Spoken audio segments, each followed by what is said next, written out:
Buenos días, mi grupo está conformado por Sebastián Barón, Camilo Garzón y quien les saludo Quiroga. Nuestro grupo eligió la ley de combinado, entonces vamos a hablarles un poco sobre esta ley. La ley general de los gases o ley combinada dice que una masa de gas ocupa un volumen que se encuentra determinado por la presión y la temperatura de dicho gas. Esta ley también estudia el comportamiento determinado de una masa de gas si ninguna de estas magnitudes se encuentra constante. Esta ley se emplea también para gases ideales en los cuales el volumen, la temperatura y la presión no son constantes y la masa varía. Ley combinada o general de los gases. La relación que hasta ahora hemos estudiado entre la presión, volumen y temperatura de un gas pueden ser combinadas en una sola expresión denominada la ley combinada de los gases. Esta ley es comúnmente empleada para conocer cómo se comporta una de las variables volumen, temperatura o presión, mientras las otras dos cambian para una cantidad o masa constante de gas.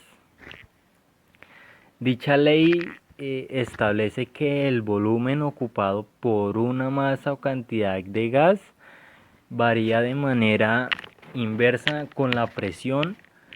eh, con la presión que sobre este ejerce. Esto sería parte de la ley de Boyle. Si presión aumenta, volumen disminuye y viceversa.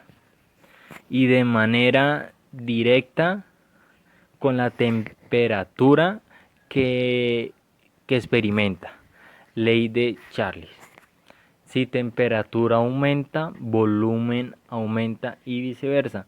Del mismo modo, si dicho volumen se mantiene constante, la presión varía de manera directa con la temperatura. Ley de Gay-Lussac.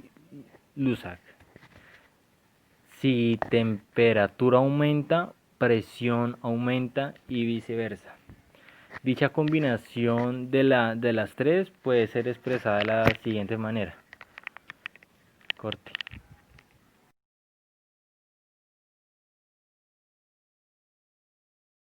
Muchas gracias. Habló Camilo Garzón del grado 11-2. Ley de los gases ideales. ¿Qué son los gases ideales? Los gases ideales es una simplificación de los gases reales que se realizan para estudiarlos de manera sencilla. Están formados por partículas puntuales sin efectos electromagnéticos. Las eclosiones entre moléculas y las paredes de tipo elásticas, es decir, se conserva el momento y la energía cinética. La energía cinética es directamente proporcional a la temperatura. Los gases se aproximan a un gas ideal cuando un gas monoatómico está a presión y a temperatura ambiente.